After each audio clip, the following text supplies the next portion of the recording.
Vamos a abrir nuestras Biblias a Hebreos capítulo 2, versículo 10 a 18. Para los que tienen las Biblias de las Américas es la página 1233, capítulo 2, versículo 10. Voy a comenzar. Amén.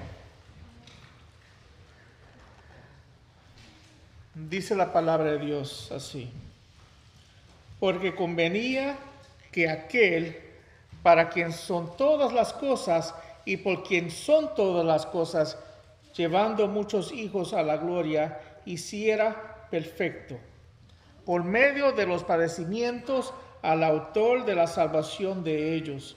Por tanto, el que santifica como los que son santificados son todos de un Padre, por lo cual él no se avergüenza de llamarlos hermanos, cuando dice: anunciaré tu nombre a mis hermanos en medio de la congregación y cantaré himnos. Otra vez, yo en él confiaré, y en todos aquí estoy. Y yo y los hijos de Dios me ha dado.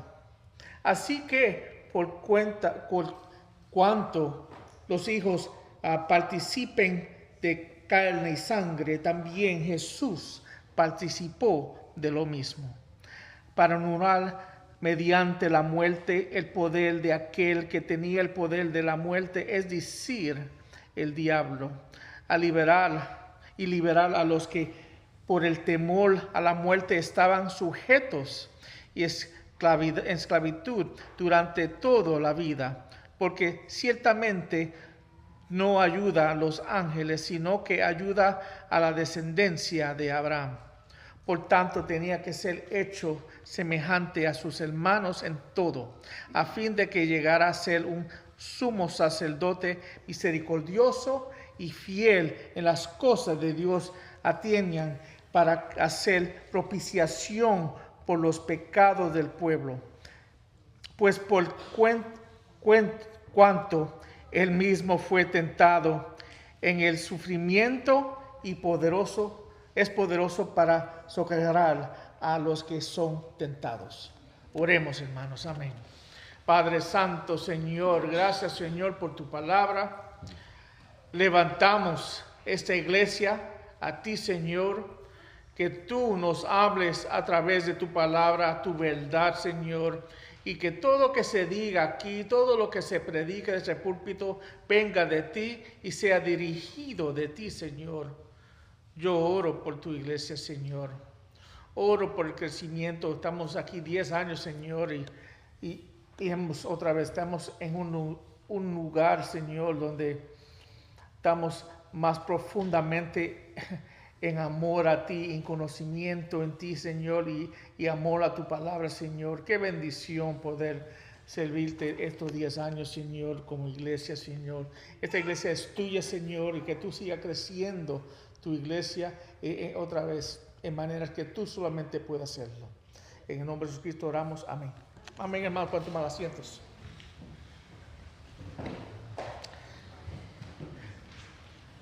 Veremos, hermanos, cuando, para los que no saben, el bosquejo está en el boletín, ahí tiene todos los textos, y ve el título del mensaje ahí diciendo: Cristo nació para liberar. Y cuando leemos este texto, vemos aquí en este pasaje un cambio de que Cristo, como el rey que está reinando al lado del Padre, que hemos dicho varias veces. El enfoque de este pasaje es de hijo, otra vez, el hijo que se encarneció, el que se hizo hombre. Y vamos a hablar de la importancia de la humanidad de Cristo cuando viene a nuestra salvación.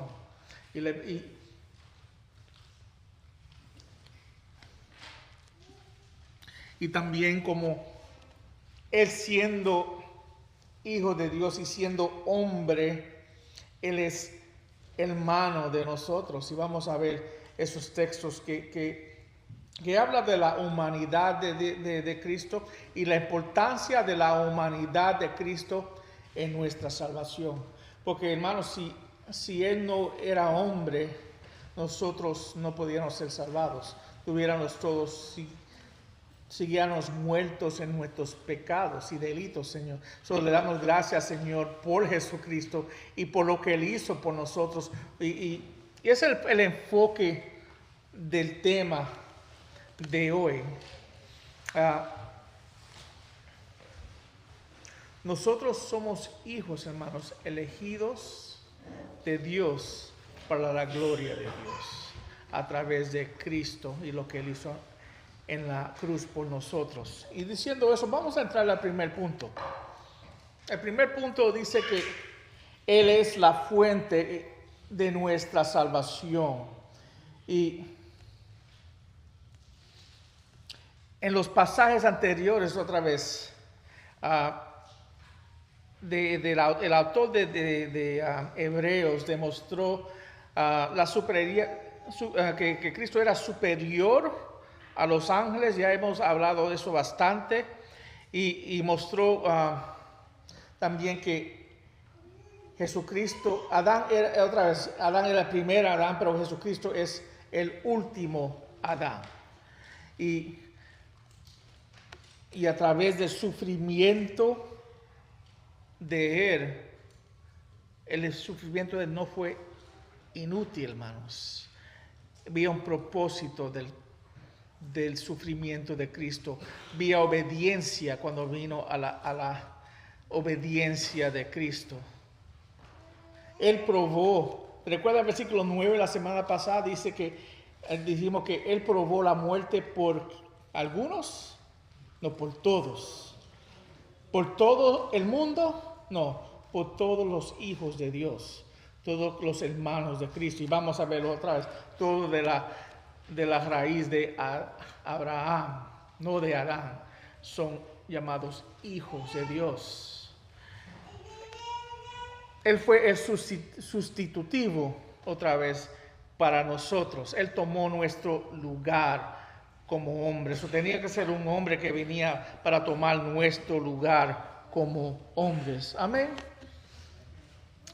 El versículo 10 cambia otra vez el enfoque del papel de Dios en nuestra salvación y en la misión de Jesucristo.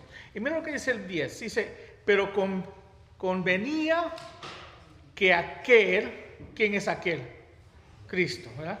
Convenía que aquel para quien son todas las cosas y por quien son todas las cosas, llevando muchos hijos a la gloria, hiciera perfecto por medio de los padecimientos o sufrimientos, o es lo que quiere decir, el autor de la salvación de ellos.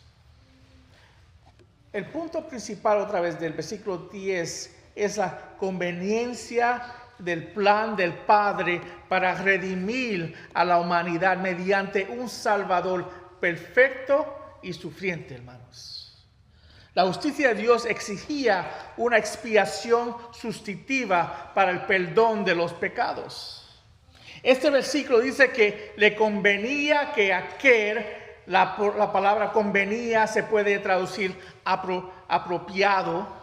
En otras palabras, era apropiado que la obediencia de Cristo, la obediencia y sufrimiento de Cristo asegurará nuestra redención y expiará nuestros pecados.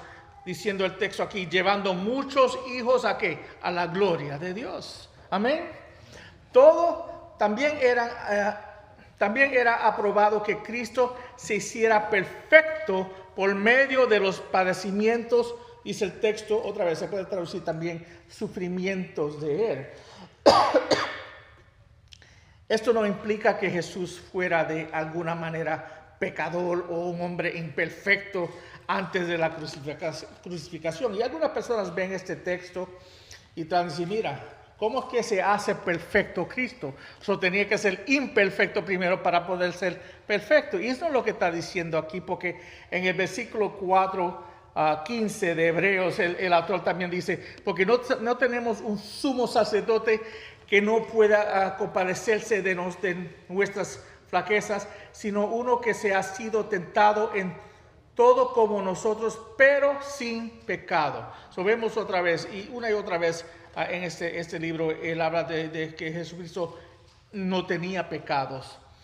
Pero la frase aquí dice, fue hecho perfecto. Y esta palabra aquí se está refiriendo a la perfecta sumisión de Jesús al Padre a través de la obediencia y sacrificios que Él sufrió por nosotros. Esto se puede ver en Filipenses 2.8. No lo tengo ahí, pero sí, pueden abrir sus Biblias rápidamente a Filipenses 2.8.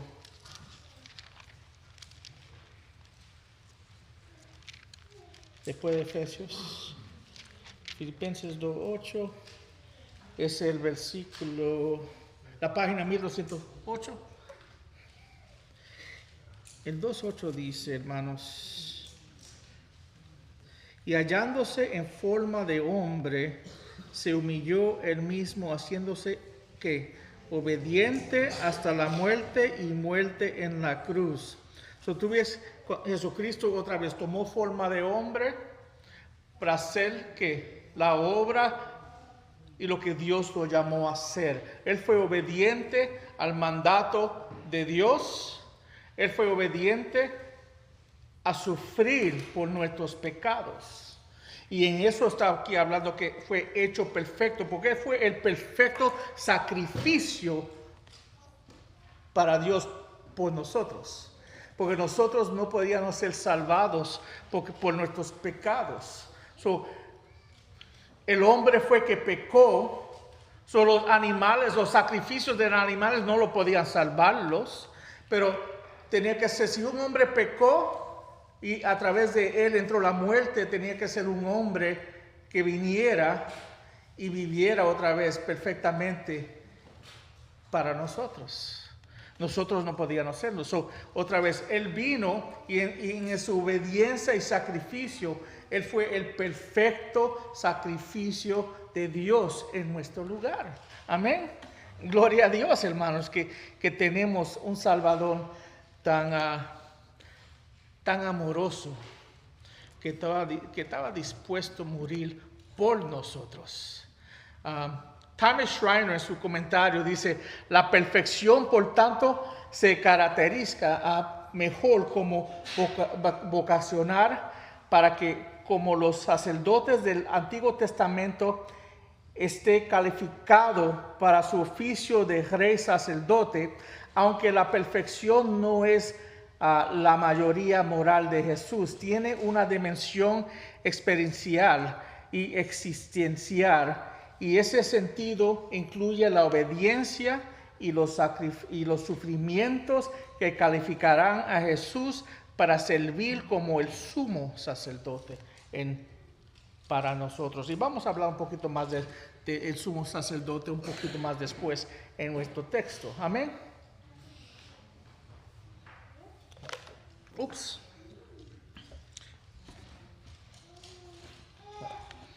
El versículo 2 dice, porque por tanto, el que santifica como los que son santificados, son todos de un Padre, por lo cual Él no se avergüenza de llamarlos hermanos. Tanto, dice, porque tanto el que santifica, Él está ahí hablando de Jesús. El que santifica como los que son santificados, son nosotros, los creyentes. Tanto como los que Él santifica, como los que son santificados, son todos de un Padre, por el cual Él no se avergüenza a llamarlos hermanos. Él, como nosotros, era parte del plan, fue iniciado de nuestro Dios, este plan de redención para nosotros. Puesto que Jesucristo, el Redentor encargado por el Padre, y la Iglesia, nosotros los elegidos por el Padre para esta redención, están unidos en un plan y los propósitos de Dios a través de la historia de la redención. de los pecadores. Y Jesús no se avergüenza de llamarse hermanos de nosotros. Somos hermanos de Cristo, hablándose en su humanidad. Otra vez, el enfoque aquí está hablando de la humanidad de Él. Y los siguientes versículos, el 2 y el 13, Él afirma esto usando textos otra vez del Antiguo Testamento. Vemos que este es el hábito de Hebreos. Él punta al Viejo Testamento para que nosotros podamos saber que a Jesucristo, Él está apuntando a Jesucristo desde el Viejo Testamento. El Viejo Testamento se tiene que leer en luz de la obra de Jesucristo y de la luz de Cristo que viene. Amén.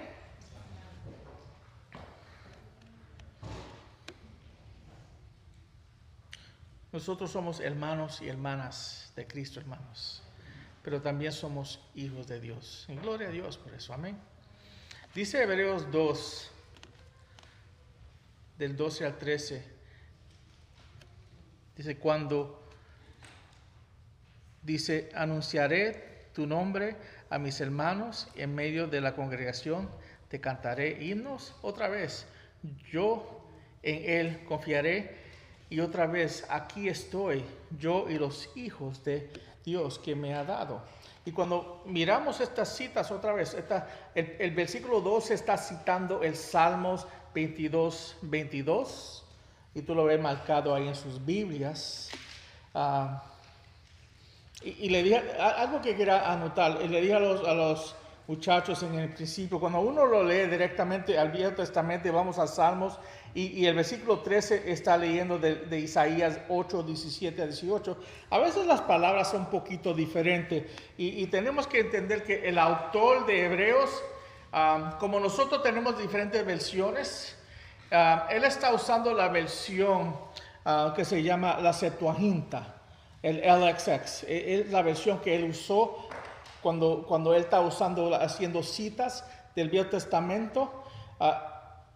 La mayoría de la Biblia nosotros está usando el Majorix Text. Cuando uno es la Reina Valera, está usando el Majorix Text. Está traducido derechamente de hebreo a griego. Él está usando una versión griega. El Septuaginta, otra vez, en este tiempo, es como los Estados Unidos hoy en día. Después de la primera generación, la segunda generación ya están hablando en inglés. La tercera generación ya no sabe lo que es el español. Y es tradicionalmente todas las naciones que vienen a este país, es lo que pasa, hermanos. Y en ese tiempo, ¿por qué tú crees que la Biblia que tenemos en el Nuevo Testamento es todo en griego? Porque la gente ya no hablaban hebreo, la gente ya el griego era la tradición que se usaba en ese tiempo. Eran los judíos ahí eran helenistas. Ellos se criaron en una cultura helenista, otra vez de los griegos. Ese tiempo se llama el tiempo de greco-romano, otra vez. Eran romanos los que dominaban, pero la influencia y la cultura era griega. El Nuevo Testamento, otra vez, fue traducido en griego y en mucho de lo que leemos a veces en el Nuevo Testamento está cuando usa. Por eso cuando Jesús dice yo soy el que soy, otra vez en el Nuevo Testamento, en Juan capítulo 8, Él dice que Él es el yo soy. Ellos reconocían que Él estaba clamando decir que era Dios, porque estaba usando las mismas frases que se usa en Génesis capítulo 3, en la salsa, cuando habló el ángel de Dios y dijo que era Dios, y dijo yo soy el que soy. Tú ves que a veces cuando vemos las tradiciones, las palabras son un poquito diferentes, pero tienen el mismo sentido. Y es como hoy en día, a veces si nosotros usamos la Nueva Biblia de las Américas, otra vez, para mí es la Biblia más actual al griego y hebreo. Alguna gente le gustan la Reina Valera, porque más tradicional es la que siempre usaron, pero como en inglés, la New American Standard, es la misma gente que hace esta asociación. Es conocida como la Biblia más actual, palabra por palabra, pero algunas personas usan el ESV, CSV, y hay otras versiones. Todas las versiones dicen mayoría dicen las mismas cosas. Y yo cuando estudio, es mejor uno estudiar con varias versiones, porque nunca podemos sacar el jugo del griego y el hebreo exactamente lo que querían decir, si no estamos usando otras versiones para ayudarnos a entender mejor la palabra de Dios. El que dice que una versión es lo único que es la versión que Dios mandó al mundo, te está mintiendo, porque la única versión que Dios mandó fue el hebreo y el griego original. Si tú no sabes leer griego y hebreo, después hay un problema, hermanos. Pero tenemos herramientas hoy en día que nos ayudan a estudiar las palabras y entenderlas. Amén. Quería hacer esa clarificación porque a veces nosotros usamos la Nueva Biblia América y algunas personas dicen, pero la Reina Valera dice sí. Sí, pero esta es más actual, pero a veces somos muy actual y a veces tenemos que refinar las cosas o tenemos otras versiones. Y es la única cosa. Pero ninguna de las tradiciones buenas que usamos, y le voy a enseñar una que no me gusta mucho después, pero no es una tradición mala, es que a veces, por eso es bueno tener otras tradiciones, porque a veces leemos la nueva versión internacional y a veces cambian las cosas y por eso es bueno saber lo que dice el original y las palabras en griego y estudiar esa manera para ver lo que esa palabra actualmente quiso decir. A veces yo digo, esta palabra dice eso, pero puede que diga esto o se puede traducir de esta manera, porque estamos estudiando el original para poder sacar la verdad de la palabra de Dios. Amén. ¿No lo estoy perdiendo? Ok. Estamos 10 años, tenemos que profundizar, hermanos. Tenemos que aprender más profundo las cosas. Amén. También diciendo eso, que voy a leer el Salmo 22 del 19 al 24. Dice, pero tú, oh Dios, oh Señor, y lo estoy leyendo para que tenga un poquito más contexto. Si uno lee el Salmo 19, ves que es un salmo mesiánico. Desde el principio hasta el final está hablando de Jesucristo y lo que Él iba a sufrir. Y si cuando tenga tiempo lee el capítulo entero, pero más que voy a leer la parte después de la que Jesucristo resucitó. Y esta parte aquí está usando... tenemos la referencia al versículo 22, pero quiero leerlo en el contexto para que ustedes puedan ver. Dice, pero tú, oh Señor, no estás lejos. Fuerza mía, apresúrate a socorrerme. Libra mi alma de la espada, mi única vida de las garras del perro. Sálvame de la boca del león y de los cuernos de los búfalos. Respóndeme. Hablaré a tu nombre a mis hermanos. En medio de la congregación te alabaré. Los que teman al Señor, alabenlo. Descendencia de toda de Jacob, glorificándolo, temándolo. Descendencia toda de Israel. Porque Él no ha despreciado ni aborrecido ni aflicción del angustiado, ni ha escondido su rostro, sino que cuando clamo al Señor lo escucho. Amén, ¿verdad? Podemos ver leyendo aquí que la intención del autor de Hebreos está hablando de Jesucristo resucitado, que está invitando a sus hermanos en unirse en la celebración de la obra de la salvación terminada de Dios. De modo que la cita también de Isaías 8 en el versículo 13, él dice, yo en él confiaré, estoy aquí y yo a los hijos de Dios que me ha dado. Otra vez, lo que estamos viendo aquí, estas citas del Antiguo Testamento que los está recordando a los lectores o la congregación, que hay una manera claramente cristiana de leer el Antiguo Testamento. Tenemos que leer el Antiguo Testamento otra vez. Tenemos que leer el Antiguo Testamento con los ojos y el cumplimiento de estas cosas en Cristo. Tenemos que verlo en luz de lo que Cristo ha hecho por nosotros. Solo está usando estos textos para enseñarles a ellos. Eso está hablando de ustedes. El Antiguo Testamento está hablando de ustedes, está hablando de nosotros que somos hijos de Dios y lo que Jesucristo hizo por nosotros. Si leemos otra vez, cuando leemos el capítulo anterior, vemos que está hablando de Jesucristo y lo que Él hizo en sacrificio por nosotros. Siempre cuando nosotros leemos como creyentes hoy en día, por eso es importante el Antiguo Testamento, no que vivimos bajo la ley, pero el Viejo Testamento es una luz a la verdad de Jesucristo y lo que Él cumplió, y vemos las profecías cumplidas en Él ahora, especialmente el libro de Isaías. Tú lees el libro de Isaías y ves muchas profecías hablando de Jesucristo que venía otra vez escrito más de 100 años antes del nacimiento de Jesucristo. Gloria a Dios, amén. También vemos en el punto 2 la liberación del Hijo encarnado en los versículos 14 a 16. Dice la palabra en el 14 a 16, dice: así por cuanto los hijos participen de carne y sangre, también Jesús participó de lo mismo para anular mediante la muerte el poder de aquel que tenía el poder de la muerte, es decir, el diablo, y librar a los que por el temor a la muerte estaban sujetos a esclavitud durante toda la vida, porque ciertamente Él no ayuda a los ángeles, sino que ayuda a la descendencia de Abraham. Hay mucho ahí, ¿no? El pasaje anterior demostró la actividad de Dios en nuestra salvación y el papel de Cristo como nuestro mediador perfecto y como Él aseguró a nuestra adopción como hijos de Él, ¿no?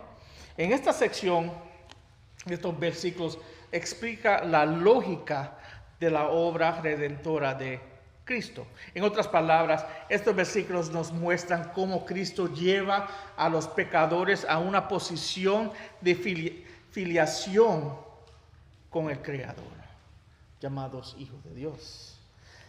El cristiano se sostiene o se cae sobre la encarnación de Cristo. Si Jesucristo no se encarnó, después no hay salvación. Pero como dice el texto, dice, para salvar a los que eran de ¿qué? Carne y huesos. ¿De qué está hablando ahí?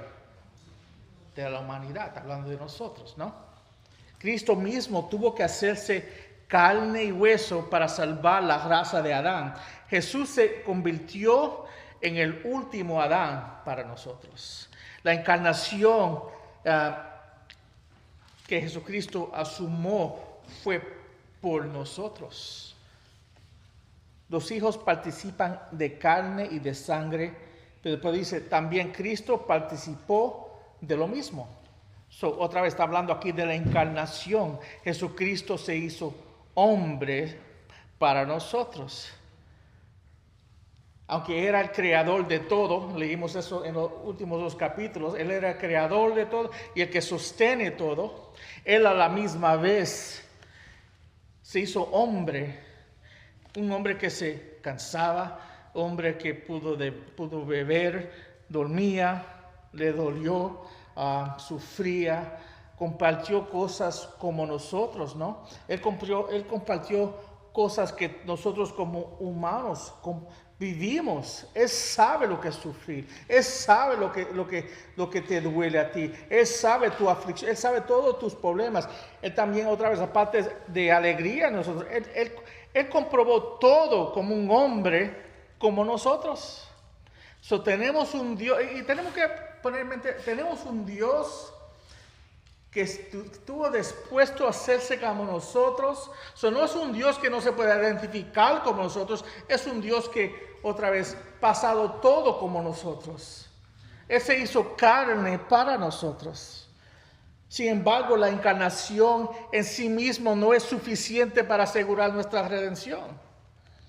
Como la última mitad del verso 14 y el verso 15 dejan claro, Jesús, como el Dios hombre, tuvo que realizar una obra específica, hermanos. La destrucción y de la muerte ¿de qué? Del diablo. Él tuvo que destruir la muerte y el diablo para poder darnos la redención. Y eso comenzó con él encarnizarse, tuvo que hacerse hombre. Ahora, cuando vemos estas palabras en este versículo, en el fin del, yo creo que el versículo 15, ¿no? Dice, estoy en Filipenses, vamos a Hebreos. Hebreos 15, o el 14, dice, para anular mediante la muerte y el poder de aquel que tenía el poder de la muerte, es decir, el diablo. Él vino para destruir la muerte y el diablo. Ahora, ¿cómo es que él pudo tener victoria sobre, y por qué necesita tener victoria sobre la muerte? ¿Te recuerdas en el pecado original de Adán? Adán pecó, y porque él pecó, todos pecamos. El pecado fue imputado a nosotros. Nosotros, y hablamos de esto los miércoles, nosotros nacimos en pecado. Antes de tu niño nacer en tu barriga, está en pecado. Todo bebé y toda persona que no conoce a Cristo está muerto. Está hablando aquí no de muerte física, está hablando de una muerte espiritual. Todos van a morir físicamente y todos nosotros vamos a morir físicamente, pero la muerte que vamos a morir, que está hablando aquí, es una muerte espiritual. Y nosotros estamos todos muertos espiritualmente. Cuando nacimos, estamos muertos. ¿Una persona muerta puede levantarse en sí mismo? No, es que está en una condición que no puede hacer nada. Cristo tuvo que venir para tener victoria sobre la muerte. Y para él tener victoria sobre la muerte, tenía que él primero, ¿qué? Morir. La muerte dio victoria sobre la muerte. Tuvo que venir y morir por nosotros, pero tenía que ser una persona que venía en un estado perfecto. Vimos eso ahorita, el estado de él como hombre. Él vivió la vida perfecta, obediente, y sufrió la vida perfecta en nuestro lugar, que nosotros no podíamos caminar o vivir en nuestros propios caminos. Así cuando él murió, él fue el sacrificio perfecto, porque solo Dios puede salvar, dice la palabra de Dios. Pero a la misma vez tenía que ser un sacrificio perfecto. Y Jesucristo fue otra vez el Dios que salva, y la misma vez fue el sacrificio perfecto para poder dar la vida eterna a nosotros, para poder tener victoria sobre la muerte. Ahí cuando él murió en la cruz, él destruyó otra vez la habilidad y el dominio del diablo sobre la muerte. Ya el diablo no tiene dominio sobre la muerte a través de las personas que son hijos de Dios. Nosotros ya no somos esclavos al pecado. El que es hijo de Dios tiene victoria sobre el pecado, porque lo que Jesucristo hizo en la cruz por nosotros. Amén. ¿Entienden lo que estoy tratando de decir, hermanos? Es algo muy importante. Otra vez, y el 15 dice, y liberará a los que por el temor a la muerte estaban sujetos a esclavitud durante toda la vida. Si tú todavía no conoces a Cristo, tú sigues en esa esclavitud durante toda la vida y para la eternidad, hermanos. La palabra de Dios enseña que el infierno fue hecho para Satanás y sus demonios, pero también está incluido ahí las personas que nunca nacieron de nuevo, los que siguen muertos, los que siguen bajo el dominio de Satanás. Va a ser Satanás, sus ángeles y todos que están bajo el dominio de Satanás. Los que son hijos de Dios ya no están bajo ese dominio de Satanás, está bajo el dominio de Cristo, y somos hijos de Él. Somos hermanos de Él, hijos de Dios, dice aquí la palabra de Dios. Y eso es lo que Él nos dio, hizo para nosotros. Amén. Y esa es la bendición, hermanos, de ser un hijo.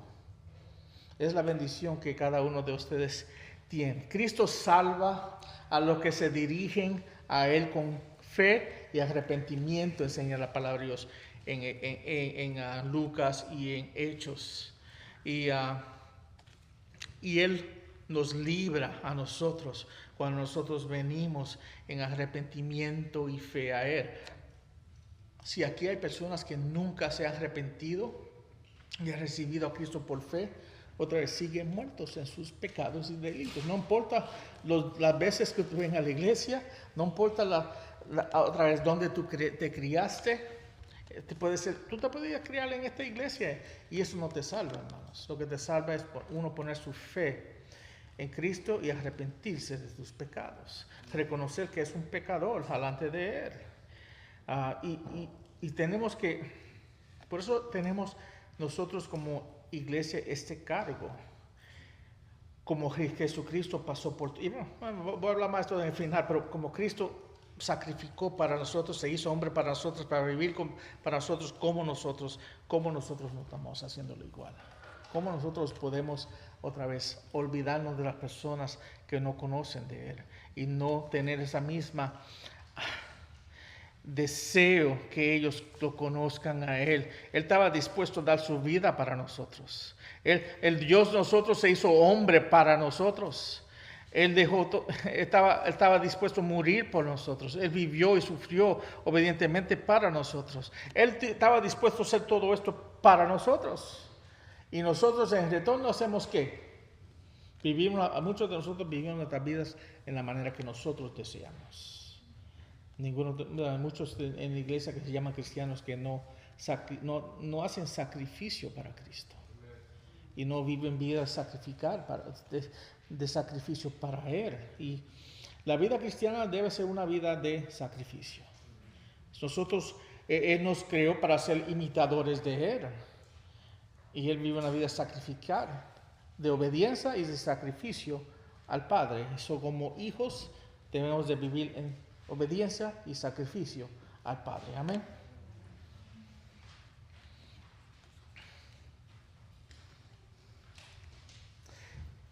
Puse el versículo, no sé si lo puse ahí, pero también tengo el versículo Corintios 5:8 aquí que quiero añadir. Sí, lo tengo ahí.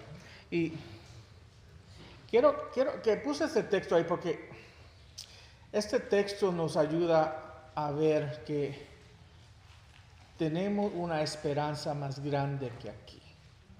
Y dice el texto, pero en 2 Corintios 5:8, pero cobramos ánimo y preferimos más bienestar que ausentes del cuerpo y habitar con el Señor. Y ese debe ser el deseo mío. El deseo mío debe ser, yo debo de desear no estar ya en este cuerpo, pero estar en la presencia de Él. Y es también una promesa, está prometiendo cuando yo muera, ya yo no estaré en este cuerpo físico que desea pecar, que desea hacer lo malo, ya voy a estar yo en la presencia y voy a estar habitando con Él en la presencia de Él. Y qué bendición, y eso debe ser lo que me domina mi pensamiento. Si yo estoy en su palabra todos los días, leyendo, otra vez creciendo, el deseo mío va a crecer en desear otra vez estar con Él. Hoy en día la mayoría de cristianos desean, te digo la verdad, la mayoría de cristianos, si pudieran quedarse en este mundo más tiempo, lo hicieran. Y si puedo vivir a 200, 300, lo hiciera, porque tú ves que el hombre, la cosa del hombre de este mundo, quiere vivir para siempre en este mundo porque no tiene esperanza. Donde Él está muerto, y dice, y otra vez, donde va Él no hay esperanza, hermanos. ¿Por qué a los cristianos les gusta pensar como los del mundo? Y hermanos, tenemos que cuidarnos de no caer en esa trampa de querer o desear las cosas que desean este mundo. Porque el deseo de Cristo, del cristiano, no debe ser eso. Debe ser el deseo mío habitar con el Señor. Y otra vez, yo lo dije la semana pasada, la antipasada, que yo creo que el deseo de cada cristiano cuando viene a ser cristiano es vivir más años aquí. Pero tú ves cuando tú estás creciendo, tú ya este mundo. Entonces ya no tiene amor para este mundo. El amor tuyo va en estar en la presencia de Él. Y eso va creciendo a través de los años. Si tú dedicas más tiempo a Él, en su palabra y en hablando con Él, tú vas a ver que el deseo tuyo va a ser más estar con Él que estar aquí. Y tú ves, Pablo lo dijo varias veces, que él prefiere estar en la presencia, pero Dios todavía tiene un trabajo para Él hacer aquí. Cuando Dios termine con nosotros, Él nos lleva a la casa. Y yo puedo decir otra vez, gloria a Dios que yo puedo un día estar en la presencia de Él y no tener que pasar por todo esto, hermanos. Pero hasta ese día yo voy a vivir para Él y servirlo a Él, hermanos. Amén. Vamos al último punto.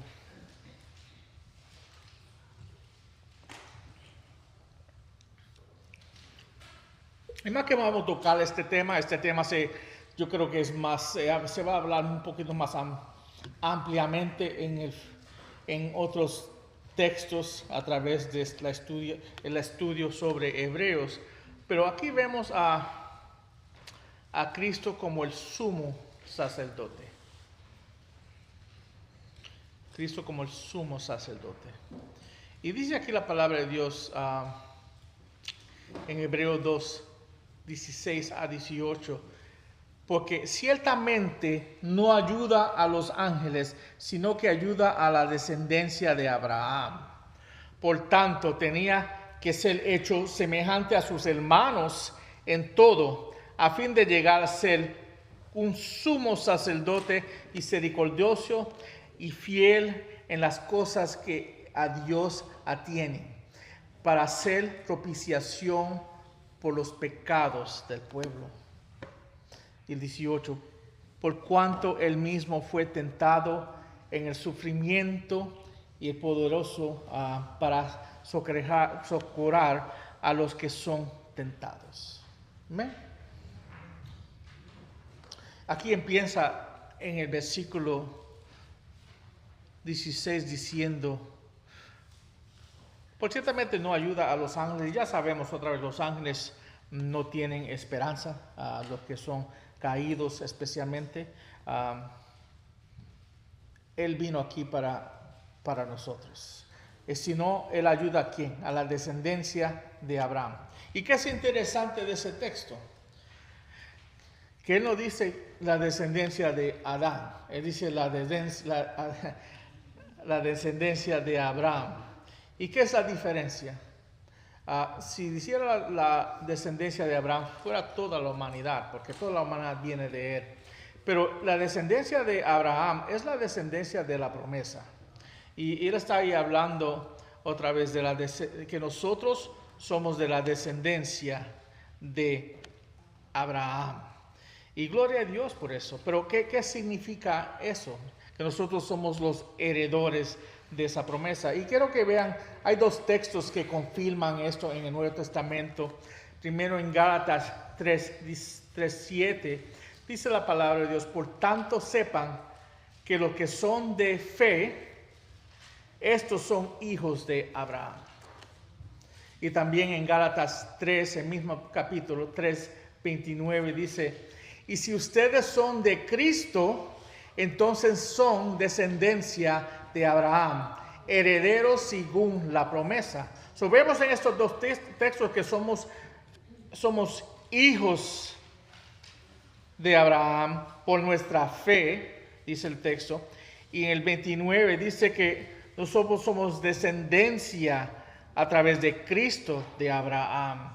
Somos herederos según la promesa de él.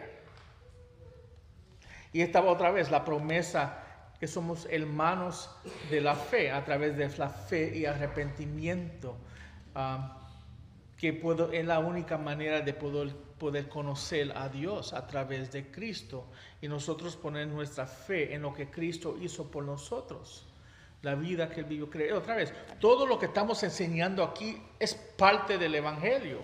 Y tenemos que creer esta verdad. Hay algo lógica cuando viene a la salvación. Otra vez, Dios hace todo el trabajo, pero nosotros lo que creemos, no creemos en fe mismo, estamos creyendo fe en Jesucristo. Estamos poniendo nuestra fe en lo que Él hizo para nosotros. Estamos poniendo nuestra fe en las obras de Él. Y estamos otra vez también reconociendo que a la luz de conocer a Cristo, mis pecados serán perdonados. Otra vez cuando yo reconozca que soy un pecador alante de Él y necesito a Cristo para poder vivir una vida en la luz. La vida en la luz no se puede vivir si uno no tiene a Cristo. Eso es la única manera de uno recibirlo. Y dice también el texto que cuando leemos en el versículo 17, por tanto tenía que ser hechos semejantes a sus hermanos. Y ya hablamos un poquito sobre eso. Él tuvo que ser hecho como nosotros. Está hablando ahí de la encarnación de Jesucristo. Él tuvo que ser humano. Pero esta razón es un poquito diferente. Él tuvo que hacerse como sus hermanos en todo a fin de llegar a ser un sumo sacerdote, misericordioso y fiel en las cosas que Dios atiene para hacer propiciación. Hay dos cosas que tenemos que discutir ahí. Primero, es que Él es sumo sacerdote y qué es la propiciación. ¿Qué es eso? Y ahí le voy a dar dos versiones porque hay diferentes creencias también en eso, dependiendo la versión que tú estás leyendo de la palabra de Dios. Pero Él es el sumo sacerdote. Es fundamental que nosotros entendamos esta enseñanza del Antiguo Testamento sobre esos sacerdotes. Los oyentes de la palabra de esta carta en Hebreos, le dije ahorita que eran judíos helenistas.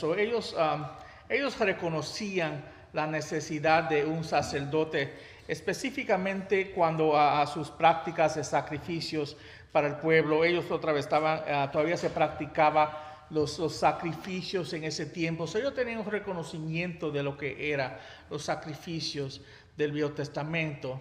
En el Viejo Testamento, el pueblo de Israel acudía a los sacerdotes para que medieran ante Dios para ellos. Ellos eran mediadores de Dios a ellos. En el día de expiación, el sumo sacerdote representaba a todo el pueblo ante Dios y ofrecía un sacrificio sustitutivo en su nombre. Hebreo explica completamente la relación entre Jesús y los sacerdotes en los capítulos que vienen, pero en este versículo actual simplemente no se introduce a esta relación. Aquí él presenta la noción de que para hacer un sacrificio propiciatorio por el pueblo tenía que funcionar como sacerdote, y para ser sacerdote el Hijo de Dios tenía que ser primero ¿qué? Hombre. Para él poder ser un sacerdote él tenía que ser hombre, y por eso el texto aquí habla de la humanidad de Jesucristo cuando venía a ser el sacerdote para nosotros, para él representarnos a nosotros, tenía que él ser primero hombre para representarnos. Y quiero leer dos versículos aquí porque en la versión que usamos nosotros dice, por tanto tenía que ser hecho semejante a sus hermanos en todo, a fin de llegar a ser, otra vez, para poder ser sacerdote tenía que primero ser hombre, está diciendo aquí. Sumo sacerdote, misericordioso y fiel a las cosas de Dios, atiendan para hacer ¿qué? Propiciación por los pecados del pueblo. Y sacerdote, él hacía un sacrificio, ¿verdad? Él mataba al animal y la sangre cubría los pecados, pero no lo cubría permanentemente, era temporariamente, porque otra vez, si tú quieres cubrir los pecados de un hombre, tiene que ser un hombre que muere en lugar, no un animal. Los animales podían cubrir, la sangre animal era un cubrimiento temporario, pero dice que él se hizo la propiciación, para los pecados del pueblo. En la Nueva Versión Internacional, en la parte última, dice, a fin de expiar los pecados del pueblo.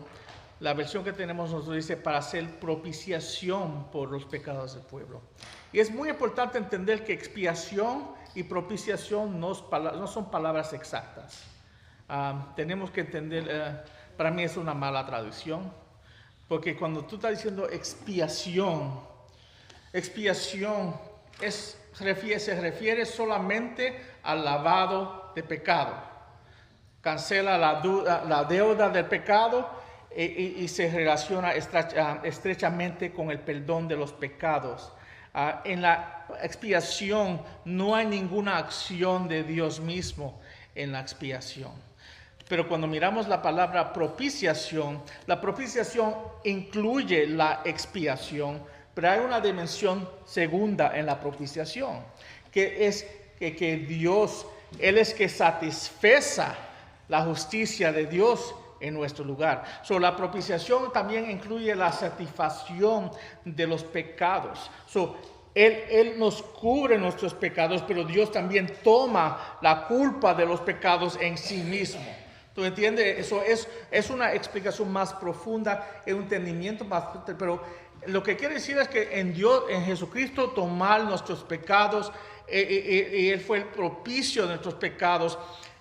No solamente cubrió nuestros pecados otra vez perfectamente, porque Él no solamente era un hombre, pero tenía que ser un hombre otra vez como las cabras que ellos usaban, tenía que ser sin tacha, no tenía que poner marcos, tenía que ser perfectos para ellos poder sacrificarlos. Él fue un sacrificio perfecto y leemos eso en el versículo anterior, en el 10. Fue un sacrificio perfecto y tenía que ser un hombre, porque por el hombre fue que entró el pecado, tenía que ser por el hombre que los pecados fueron pagados.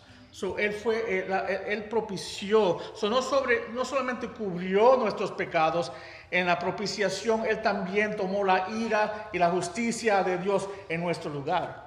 Y por eso la palabra propiciación es más apropiada, porque Él tomó nuestros pecados en nuestro lugar, para nosotros no tener que pagar por nuestros propios pecados.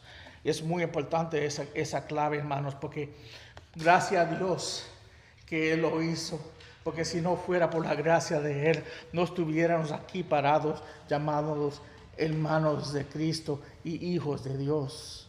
Y gloria a Dios que pudimos asociarnos a Él de esa manera. Amén. Pues por cuanto Él mismo fue tentado en sufrimientos, es poderoso para socorrer a los que son tentados. El versículo 18 nos recuerda que debemos mirar hacia atrás, hacia las tentaciones, los sufrimientos de Cristo, para encontrar estímulo, para enfrentarnos a nuestras pruebas y tentaciones. Amén. Cuando oramos a Cristo para que nos rescate del pecado, oramos a aquel que ha pasado por el sufrimiento y la tentación. Otra vez, todo lo que nosotros vivíamos, Él lo vivió. Él puede relacionarnos con nosotros, dice aquí en el versículo 17, en todo. No hay nada, hermanos, que tú estás pasando ahora que Él no ha pasado. No hay tentación que tú estás pasando ahora que Él no ha pasado. Otra vez, la única diferencia es que Él nunca cayó en el pecado. ¿Tú crees que Cristo fue tentado en las relaciones sexuales? Sí, como cualquier hombre. La única diferencia es que Él nunca cayó en la tentación a hacer lo que otra vez que la tentación estaba pidiendo a Él caer. Él fue tentado, dice, en todo como nosotros. La única diferencia es que Él perfectamente no cayó en ninguna de las trampas de las tentaciones. Y nosotros, hermanos, caímos todos los días. Y gracias por la gracia de Dios que podemos estar parados aquí y decir, por lo que Él hizo por nosotros, Él tomó la culpa y la justicia de Dios en nuestro lugar. Podemos, gloria a Dios, que podemos pararnos delante de Él y llamarnos hijos de Dios. Amén. Y quiero dejarles con eso, hermanos. Y realmente cuando leemos eso, Él no está hablando a los dos. Él está hablando a las personas que están escuchando este mensaje, que nunca he reconocido y recibido a Cristo por fe y arrepentimiento. Ese es el tiempo de hacerlo, hermanos. No necesita más prueba que lo que Él hizo por ti. Tenemos un Dios que estaba dispuesto a morir por ti otra vez para salvarte a ti, hermanos. Él vivió una vida otra vez obediente y sufrió todo. Él sufrió lo que nosotros nunca podemos sufrir. Él sufrió la separación del Padre para un tiempo, hermanos, cuando estaba colgando en la cruz, otra vez para nosotros. Por eso él otra vez gritó, Padre, si hay otra manera, pero lo que tú digas yo hago. Fue obediente y murió en la cruz para nosotros. ¿Cómo es que nosotros no vamos a recibir una salvación tan grande que esa, hermanos? Y también la iglesia. Nosotros, el Evangelio es algo que nosotros debemos recordar y todos los días, hermanos. Por eso es importante estar en la palabra, porque el Evangelio es algo que yo tengo que repetirme todos los días.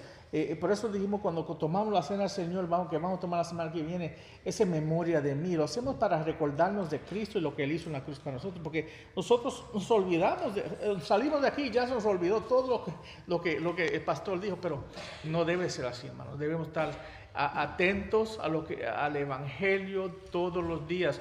¿Qué hizo Cristo por mí? Y qué bendición que yo puedo estar aquí ahora y llamarlo Padre por lo que Él hizo por mis pecados. Solo exijo a los dos, hermanos. Si tú no conoces a Cristo, hágalo hoy, hermanos. No te vayas de aquí sin recibir a Cristo como Salvador y Señor de tu vida.